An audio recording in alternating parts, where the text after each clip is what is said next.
Ça y est, j'ai enfin pu récupérer ma dernière commande de pièces pour construire le château de la Belle au Bois dormant de Disneyland Paris. Et ça fait déjà plus de 2 mois que j'ai commencé ma première commande. Et dans cette vidéo, je vais tout vous expliquer. Eh bien le bonjour, j'espère que vous allez bien. Comme vous l'avez compris, aujourd'hui on va parler de comment j'ai récolté les pièces afin de construire le mug du château, dont vous avez vu tout le procédé de construction dans les vidéos précédentes. Avant de commencer, je tiens également à préciser que cette vidéo n'a pas pour vocation d'être un tutoriel de comment utiliser Bricklink pour commander. C'est quand même assez complexe, peut-être qu'un jour j'en ferai une, mais c'est pas le sujet de la vidéo d'aujourd'hui. Là, on va plutôt voir un peu de manière générale les différents moyens que j'ai utilisés afin de récolter toutes les pièces du château. Et même si au préalable j'avais fait un modèle sur le logiciel Studio, comme vous avez pu le voir précédemment, et bah franchement la recherche, les commandes de pièces, c'était quand même assez chaotique, ça s'est étalé sur 2 mois, même si du coup j'avais le modèle final, j'avais la liste des pièces, je savais vraiment ce qu'il me fallait exactement, et c'est pour ça aussi que j'ai ce petit papier, parce que j'ai quand même pris des notes, parce que là il faut savoir qu'au moment où je tourne cette vidéo, ça fait déjà au moins 2 mois que j'ai récupéré toutes les pièces, j'ai pas tourné la vidéo vraiment sur le moment, qu'il fallait un petit peu que je recherche les factures, que je me remémore un petit peu les péripéties que j'ai eues, bon même si après ça ne reste que des pièces Lego, donc franchement quand il y a des délais, quand il y a des problèmes, dans le fond c'est pas si grave que ça. Mais bon, on va pas se mentir, ça saoule quand même un peu. Alors tout d'abord, on va voir un petit peu l'inventaire des pièces.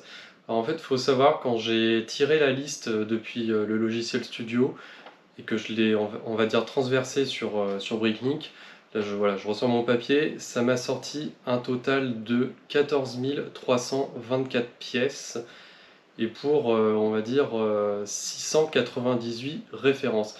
Alors ce que Bricklink entend par référence, je vais vous montrer tout de suite. Vous pouvez avoir, on va dire, deux pièces qui ont la même forme, mais pas la même couleur. Par exemple, voilà, je prends ces deux slopes là, voilà, qui ont la même forme mais pas la même couleur. Bricklink va différencier ces deux pièces-là, parce qu'il va dire, bah là c'est la référence de la pièce avec la couleur en orange foncé, et là la référence de la pièce avec la couleur en blanc.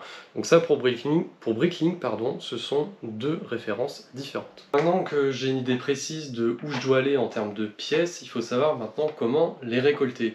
Et tout simplement, bah, je vais commencer de la manière la plus logique qu'il soit, bah, c'est que là, dans cette pièce, autour de moi, il y a des casiers, il y a plein de pièces partout. Donc forcément, je vais commencer déjà par éliminer un maximum de références, un maximum de pièces grâce à mon stock personnel. Alors après, il faut savoir aussi de quoi est constitué mon stock personnel. Alors mon stock personnel, il est vraiment principalement constitué déjà de sets démontés que je n'expose pas, que c'est des sets, des fois c'est des cadeaux que j'ai eu dans des expositions, c'est des sets que j'ai achetés et au final me plaisent pas tant que ça et j'ai pas voulu la revendre, donc je les ai démontés, ça m'a fait des pièces, voilà. Donc il y a déjà d'une part des sets Lego officiels démontés. Il y a aussi toute une partie que je récupère des fois en faisant une brocante, si je tombe sur une grosse caisse de Lego assez intéressante. Là par exemple la dernière caisse que j'ai trouvée, je crois que c'était au printemps de cette année, j'avais trouvé une caisse d'à peu près 9 kilos de Lego et je l'ai eu pour 30 euros. Voilà, puis après il y avait tout un vrac de pièces, alors il y avait un peu, il y a toujours de tout et n'importe quoi, mais ça permet de constituer également le stock. Et troisième chose aussi, comme je fais partie d'une association de groupe, un groupe d'AFOL en gros, d'adultes fans de Lego, qui est reconnu par la marque Lego, et ben en fait une fois par an, on a le droit de faire une commande de briques directement auprès de Lego à des tarifs préférentiels. Alors bien sûr, il y a des références qui sont sélectionnées et on a un nombre de références limité. Et après on a un coût total limité, exactement. Bon, je ne vais pas rentrer dans le détail parce que c'est des trucs, bon, en gros on n'est pas censé trop en parler, mais il faut savoir qu'il y a ça. Et ça, si j'arrive à anticiper un peu sur tel mug que je vais construire, qu'est-ce qu'il me faut comme pièce, et bah, ça me permet d'anticiper les commandes et d'avoir ces pièces-là à tarif préférentiel. Et par exemple, je vous montre, pour le château, je savais qu'il me fallait, voilà, je vous sors le sac de ce fameux bulk, il me fallait des maçonneries de 2 par 1 en gris clair comme ça, donc c'est des briques avec les motifs les motifs de briques en fait, voilà. Je savais que ça, pour les remparts du château, il m'en fallait pas mal, et bah je crois que c'était sur le bulk d'IA, il me semble, c'était il y a 2 ans, bah, j'ai commandé j'avais commandé plein de pièces, je sais plus, je crois que j'ai dû en prendre 3000, Bon, au final, je crois qu'il m'en fallait peut-être un tiers de la quantité que j'avais pour le château.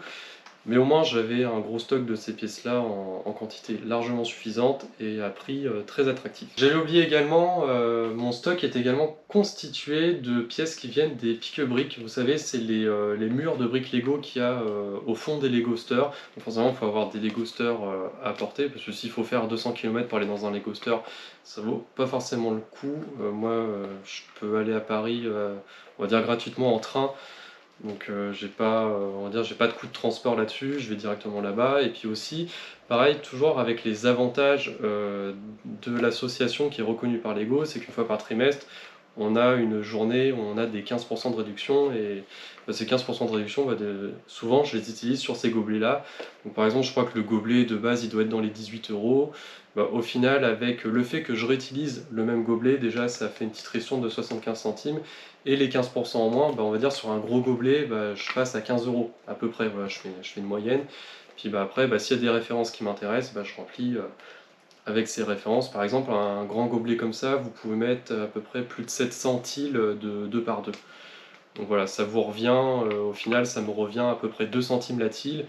Et souvent, c'est des pièces sur Bricklink, ces tiles-là, on les trouve à 10 centimes. Et tant qu'on parle de prix, j'ai oublié aussi de préciser que lorsque j'ai fait l'inventaire des pièces dont j'avais besoin pour le château, donc Bricklink, je vous ai dit, vous affiche le nombre de pièces, les références, et puis après, quand on fait une espèce de recherche automatique où il va chercher dans toutes les boutiques Bricklink où est-ce qu'on peut avoir les pièces, il sort à peu près, enfin le site te sort à peu près une moyenne du prix que ça va coûter. Et en gros, s'il fallait que je parte à zéro sur le château, c'est-à-dire que je n'avais aucun stock de pièces, là il y avait un coût d'achat des pièces estimé, je crois, on était à peu près dans les 2200 €, enfin c'est complètement délirant, enfin, de toute façon on sait que les Lego c'est cher, mais là c'est quand même très cher, et ça c'est un prix, c'est hors les frais de port. Parce que bien sûr, Bricklink, comme vous allez commander, on va vous envoyer les pièces, il faudra payer aussi les frais de port. Là c'était vraiment que le coût des pièces. Donc voilà, il y a ce prix, on va dire, de base pour le château, voilà, à peu près 14-15 000 pièces pour 2200 €. Moi, en réalité, ce que ça m'a coûté au total, ça va être très compliqué d'évaluer, parce que comme je vous ai dit, là je prends déjà une partie de mon stock, et dans mon stock, comme je vous ai dit, bon certes, il y a des pièces issues de sets, mais même ça c'est un peu compliqué à évaluer, combien coûte une pièce dans un set, tout ça. Il y a vraiment que le bulk que je peux chiffrer. Et après, tout ce qui est brocante, quand vous récoltez une caisse de vrac où il y a 9 kilos pour 30 €, là aussi, bon, c'est un peu. Voilà, il faut faire une moyenne un peu sur les pièces. Ce qu'on va utiliser comme pièce dans ce vrac, c'est vraiment très compliqué à évaluer. Mais en tout cas, toute cette partie vrac que je possède déjà, ça, de toute façon, faut se le dire, je suis déjà bien en dessous de la moyenne du prix d'une brique Lego classique, ça c'est sûr et certain. Donc ensuite, quand je cherche dans mon vrac les pièces qui correspondent à la liste que m'a sorti Bricklink, j'essaye de faire également un tri. Donc déjà, forcément, à chaque fois que je prends des pièces, il y a la liste sur Bricklink, et on retire le nombre de pièces, ou on retire complètement la référence si on a toutes les pièces de la référence en stock. Et là aussi, le but du jeu, ça va être forcément de retirer le plus de pièces possible de la liste, et forcément d'avoir le plus de pièces dans son stock. Mais ce qui est surtout intéressant, et je trouve qui est pertinent de faire, c'est essayer de supprimer le maximum de références. C'est-à-dire nos 698 références. Il faudra essayer de les baisser au maximum, car moins on a de références, en général plus c'est facile de faire des commandes bien optimisées sur Bricklink. Et là en fait des fois ce que je faisais pour jouer avec les références, je regardais, des fois je voyais qu'il me fallait pour certaines pièces ou certaines parties du château, il me fallait des pièces. Alors je sais plus si j'en ai. Ce que je voulais vous montrer, c'est que des fois par exemple pour la structure du château, je faisais des piliers sur Bricklink avec on va dire 2 pièces comme ça, donc c'est des briques de 2 tenons comme ça, et ça fait 5 tenons de haut. Je les mettais comme ça, voilà, pour faire des piliers. Et des fois je regardais par rapport à ce que j'avais en stock, et je me disais en fait avec ce que j'ai en stock, par exemple j'avais plein de briques roses là comme ça, je peux on va dire en emboîter 5 comme ça, puis ça me remplace 2 comme ça, parce que par exemple des comme ça j'en avais pas assez, mais j'avais assez de briques comme ça pour compenser ce qui me manquait on va dire en briques de 5 de haut. Donc des fois je faisais des petites permutations comme ça, et ça me permettait de prendre des pièces dans mon stock, et en même temps de supprimer des lots, un des lots des références sur ma liste de pièces de Bricklink. Donc une fois que j'ai fini ce premier jet, ce premier tri avec mon stock, alors ça prend quand même déjà pas mal de temps, je crois que ça a dû me prendre plusieurs après-midi de faire tout ça, vu le nombre de pièces qu'il y avait, déjà de les chercher, tout ça, même si c'est quand même plus ou moins bien rangé. Ça m'a quand même considérablement réduit ma liste de pièces et de références. Alors j'ai plus les chiffres exacts, j'avais pas pris de capture d'écran à ce moment-là, mais ça a à peu près passé mon nombre de pièces de en gros 14-15 000, je suis descendu à peu près à 6 000, 6-5 000. Et puis je crois que le nombre de références il a été aussi divisé par deux, donc je devais être à un peu plus de 300 références, là où j'en étais à presque 700 au début. Et ça, franchement, dans le coût final, et surtout ce qui est très intéressant, c'est que j'avais aussi déjà pas mal de stock de baseplate, vous savez, les grandes plaques fines qui font 32 par 32. Ça, c'est des pièces qui coûtent très cher, et ça, pareil, grâce à l'association, aux commandes, tout ça, j'en avais déjà pas mal en stock, et ça, vraiment sur Bricklink, même dans le commerce, c'est vraiment les pièces qui coûtent le plus cher. Donc là ensuite, une fois que j'avais cette liste qui était considérablement réduite, mais malgré tout il restait quand même presque 6000 pièces, plus de 300 références, ça reste quand même des grosses commandes, et le deuxième check que je fais, c'est que je regarde sur comme on a parlé précédemment des pique-briques dans les Lego Stores, je regarde, il y a un groupe Facebook qui s'appelle pique-briques, et vous pouvez voir dans tous les Lego Stores de France, il y a des gens qui prennent en photo, qui relèvent les références parce que ça change tout le temps et vous pouvez savoir quasiment au jour le jour les références qu'il y a dans chaque Lego Store, et ça peut être intéressant de regarder, voir si ça vaut le coup de se déplacer dans un Lego Store. Moi, comme je vous ai dit, avec mon gobelet, puis forcément je vais peut-être attendre pour ma part une journée de réduction, puis aller chercher s'il y a des références qui m'intéressent, les prendre avec ce gobelet. Là je crois que j'avais pris la brique rose là, de 2 par 2, ça j'en avais pris quelques-unes. J'avais pris aussi des tiles blanches qui me permettaient je sais plus à quoi ça me servait, de faire les finitions pour certaines barrières ou certains murets. J'avais pu choper quand même quelques briques comme ça, mais elles étaient, on va dire, là, elles étaient déjà dans mon stock, donc elles étaient déjà, on va dire, déduites de la liste. Mais dans le procédé, voilà, vous faites votre stock, après vous regardez sur le pique-brique ce qu'il peut y avoir d'intéressant. De toute façon, je vous mets le lien, ou je vous mets le groupe, ça va s'afficher à l'écran comme ça.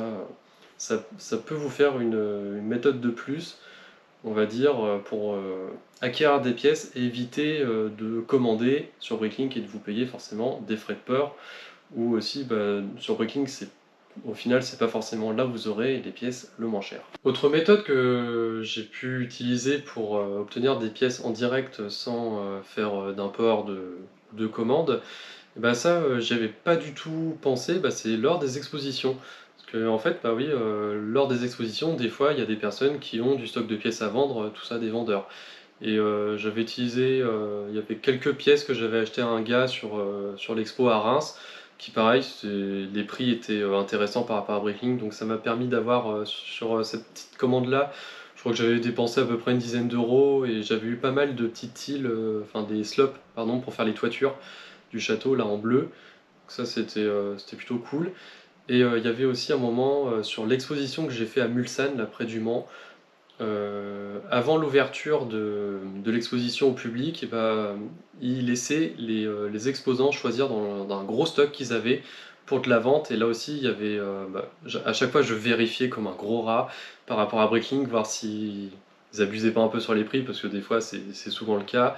Et là, franchement, les prix aussi étaient très intéressants. Et là, je me suis un peu lâché parce que j'en ai eu pour à peu près 100 euros de pièces que j'avais achetées. Mais pour vous dire, c'était à chaque fois conditionné dans des petits sachets. Mais je peux vous dire que, on va dire, 80% de ce que j'ai acheté, tout a été réutilisé dans le château. Il y a d'autres pièces que j'avais anticipées un peu pour d'autres choses que je vais faire plus tard. Mais j'avais fait un peu à main levée avec la liste que j'avais. À ce moment-là, j'avais pas terminé à 100% le château, donc j'avais pas la liste des pièces à 100%, mais j'avais vu plutôt juste, et ça m'a quand même bien dépanné, et ça m'a quand même aussi, pareil, retiré pas mal de références. Après ces premiers procédés, là, pareil, je me suis dit, bon, il faut éviter au maximum de commander sur Bricklink. Comment je peux faire pour essayer d'avoir peut-être des pièces en direct, sans les frais de port, tout ça. Et sachant aussi, j'avais également un objectif, je voulais essayer de commander ou d'obtenir mes pièces au maximum en France, et pas avoir besoin de commander on va dire dans d'autres pays de l'Union Européenne, mais ça on en reviendra après. Et comme je fais partie du coup d'une association, d'un club de Lego, je me suis dit je vais demander aux membres de l'association si eux n'ont pas des pièces à vendre ou à échanger. Et là j'ai pu compter au final sur 4 personnes qui m'ont proposé des pièces qui m'intéressaient. Et parmi ces 4 personnes, et je les remercie infiniment, il y en a quand même 2 qui m'ont fait le don de pièces. Alors c'était pas, j'avais pas 1000 pièces non plus, mais il y avait peut-être une petite centaine de pièces à chaque fois, et ça franchement, ça faisait vachement plaisir. Donc franchement encore, merci à ces 2 personnes qui, si elles regardent la vidéo, se reconnaîtront. Et il y a également 2 personnes de l'association avec qui j'ai fait des échanges. Donc ils m'ont dit, écoute, moi ça m'intéresse pas trop de te les vendre, mais si en revanche, t'as des pièces qui m'intéressent, ça me va. Genre, là, il y avait ces 2 personnes, il y en avait une, elle m'a dit, ouais, par exemple, moi, il me faut des petites pièces, genre des robinets, des petites barres comme ça, parce que je voulais faire un hangar, enfin, bon, plein de détails sur des façades. Puis une autre personne qui avait besoin de, par exemple, de pièces en orange foncé, puis moi, ça, il m'en restait pour faire des rochers, et ça, il m'en restait forcément de la construction du BTM. Donc voilà, ça m'a permis d'échanger, donc ça pareil, je peux pas trop quantifier trop évaluer, on va dire, le prix que ça avait, puisqu'on était, on va dire, sur forcément un échange de pièces, mais ça m'a permis de grappiller quand même quelques pièces, et je remercie encore les 4 membres qui ont contribué à me passer des pièces à l'obtention des pièces pour ce mug du château. Et ensuite, toujours dans l'optique d'essayer d'éviter de commander sur Bricklink et de me payer des frais de port, tout ça, j'ai utilisé aussi les groupes Facebook. Il y a pas mal de groupes Facebook avec des fans qui peuvent nous vendre des pièces. Alors moi, je suis allé là-dessus, j'ai posté un message avec ma liste de pièces qui me restait, et puis j'ai demandé est-ce qu'il y a quelqu'un qui a ces pièces-là, est-ce que cette personne-là qui pourrait me les vendre, est-ce qu'elle serait par exemple disponible, j'en sais rien, dans mon secteur en fait. Bon, malheureusement, j'ai pas vraiment trouvé de personnes qui pouvaient me les vendre, on va dire, sur le secteur, il fallait passer par un envoi. Et après, les gens qui m'ont proposé les pièces, c'était quand même relativement intéressant au niveau des prix. Notamment, il y avait une personne qui me vendait les 16, vous savez, les grosses plaques noires techniques de 16 par 16 qui sont épaisses d'une brique et d'une plate. Pareil, ça coûte aussi assez cher. Il me manquait ces pièces-là. Il y avait une personne qui avait les 16 et qui me les vendait vraiment pas cher. Donc là, c'était quand même intéressant. Du coup, on va dire, j'ai fait affaire avec 2 personnes. Et on va dire que pour chacune des commandes, il y avait une commande qui était à peu près à 40 € avec les frais de port et l'autre à 45 avec les frais de port. Et de toute façon, à chaque fois, je comparais les prix sur Bricklink et ils étaient quand même moins chers, donc c'était quand même relativement intéressant. Et après, il y a eu une troisième personne et ça va pouvoir faire on va dire, la liaison avec la dernière partie, qui est forcément, vous l'avez compris, Bricklink. C'est qu'il y a une personne qui m'a dit ouais, moi j'ai des pièces, je suis dans ton secteur, j'ai une boutique Bricklink aussi. Donc il m'a dit écoute, regarde sur ma boutique, tu regardes, il y a les pièces, il y a les prix, puis comme ça je peux te faire une remise en main propre. Voilà, et on va dire j'ai fait affaire avec cette personne-là, même si là aussi sur ce coup-là, c'était une petite quantité, parce qu'il y avait pas beaucoup de pièces, mais pareil, ça me permettait toujours de retirer quelques références. Et je crois qu'on j'étais sur une commande à 8 €, et puis je lui ai fait. On a fait la remise en main propre en direct et après on a pu discuter. Et le gars, c'est là que c'était assez intéressant. Il m'a dit écoute, si à un moment pour le mug que tu fais, t'as encore besoin de pièces, si tu veux, moi des fois je fais des commandes Bricklink parce que je recherche aussi certaines pièces. Si tu veux, tu m'appelles et puis on essaye de se mettre d'accord sur une boutique et puis comme ça nous permet de partager les frais de port.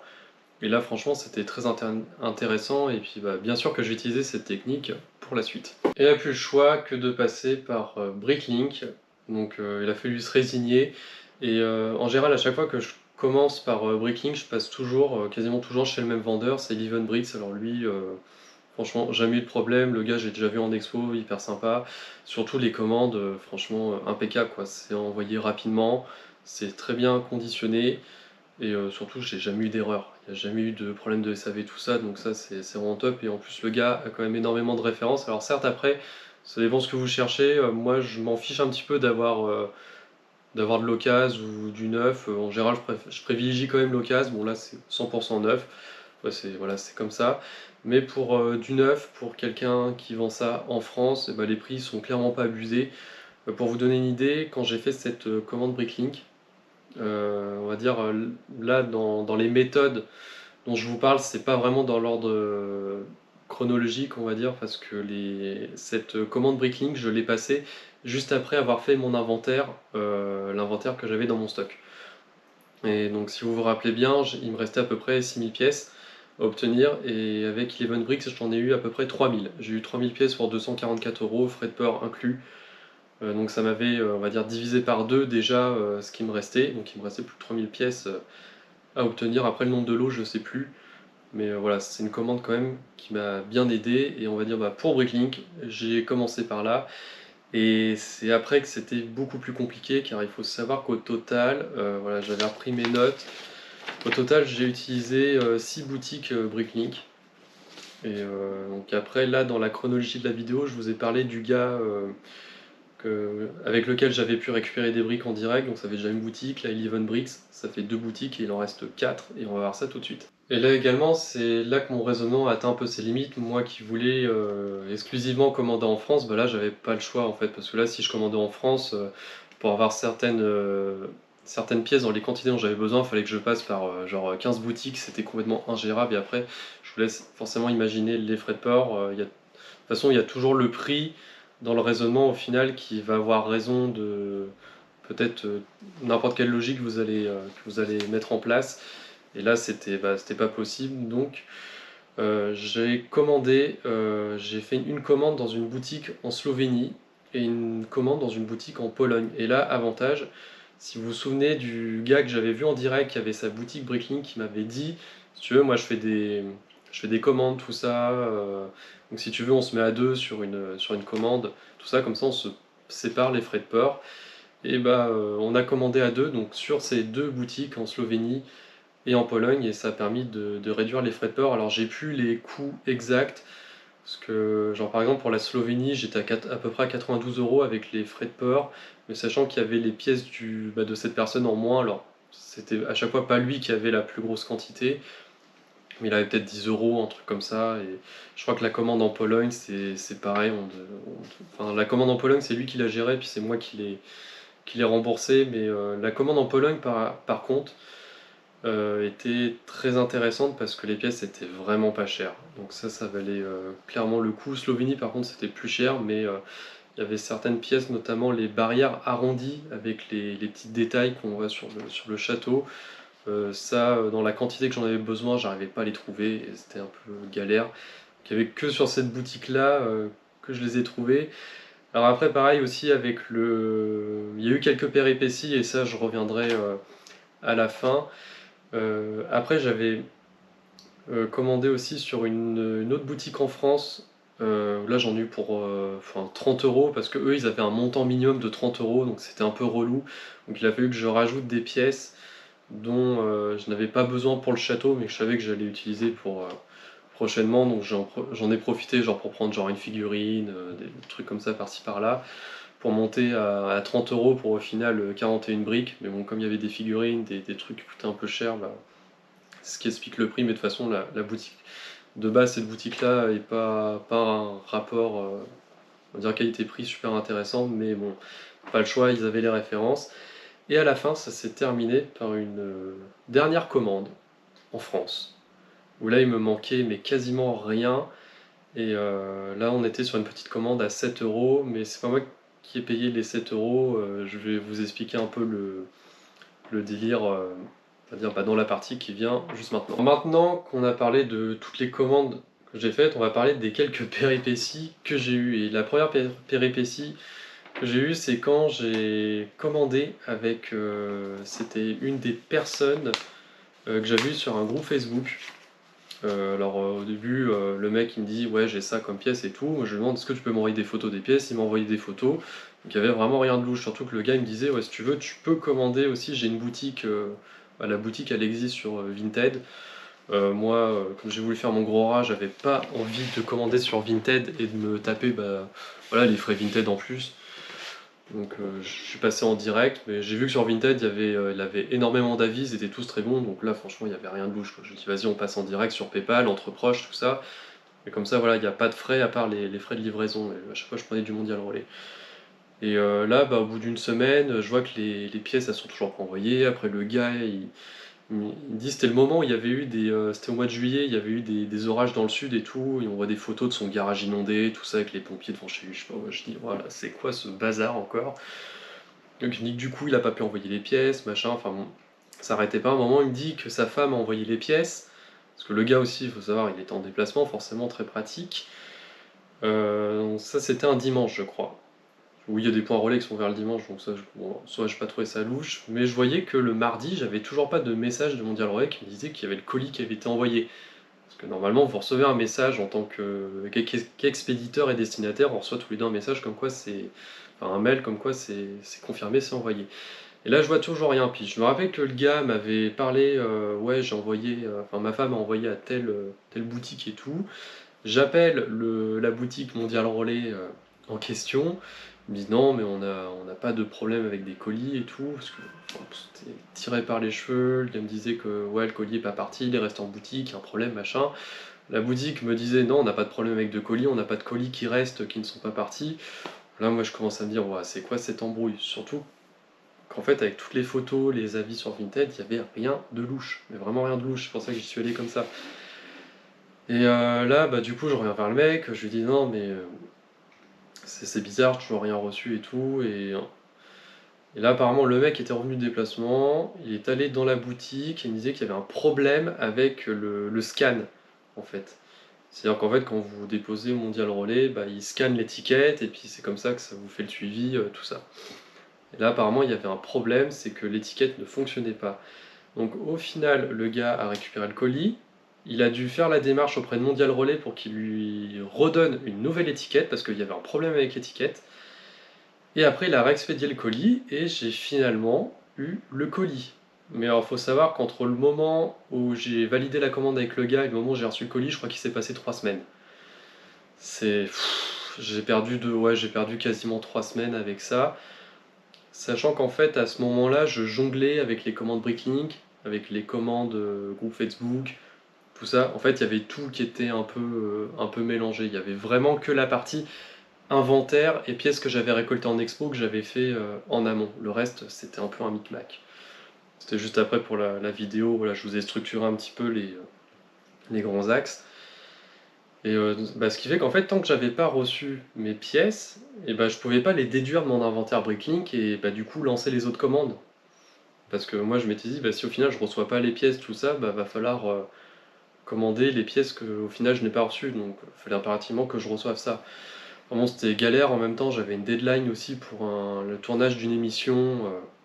Ça, on en parlera une autre fois, donc ça m'a un peu. Bah, il me manquait certaines pièces pour avancer comme je voulais, donc c'était un peu. Ça m'a un peu saoulé. Mais le principal, c'est que j'ai fini par recevoir mes pièces. En fait, il n'y avait pas d'arnaque, il y avait juste ouais, la communication qui était pas ouf, et bon, visiblement, il y a eu beaucoup d'imprévus qui sont passés, mais qui étaient vrais, comme les inondations, comme le problème d'étiquette sur Mondial Relais. Enfin bon, mais bon, ça, c'est, on va dire, c'est les aléas. Dans le fond, ce qu'il faut dire, ça reste quand même des pièces Lego, donc au final, il n'y a rien de grave. Autre péripétie. Si vous vous souvenez, la commande Bricklink que j'ai passée conjointement avec le gars bah, qui a aussi une boutique Bricklink, on a passé du coup une commande conjointe en Pologne. Et ben, en fait, au final, dans les conditions, j'avais pas trop vu, mais il disait que dans les conditions d'achat, que bah, des fois ils se laissaient jusqu'à 2 semaines entre le moment où on passe la commande et le moment où ils expédient la commande. Donc les mecs, on prend notre temps quoi. Et bah en fait, ils ont vraiment utilisé les 2 semaines, ils ont vraiment pris 2 semaines pour envoyer la commande. Et le problème, c'est que la commande, bah, c'est le gars, c'est l'autre gars qui avait passé la commande, c'est pas moi. Et forcément, moi, je me suis dit, c'est toujours pas expédié. On était vers le mois de juillet, je me dis, c'est sûr, le gars, il part en vacances. Et bah, ça a pas loupé.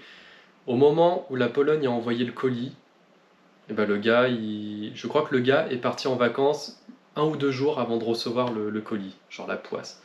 Et il partait 2 bonnes semaines. Donc déjà que on a attendu 2 semaines qu'ils envoient le colis, j'ai dû rattendre 2 semaines parce que bah, le colis est arrivé chez le gars, mais le gars était en vacances. C'était vraiment abusé. Bon après au final le gars est rentré, on s'est vu, il m'a passé les pièces et tout. Et en plus le pire c'est que j'avais commandé je crois que la brique. J'avais commandé des briques comme ça, voilà, ce qui s'appelle des macaronis en fait, des briques arrondies.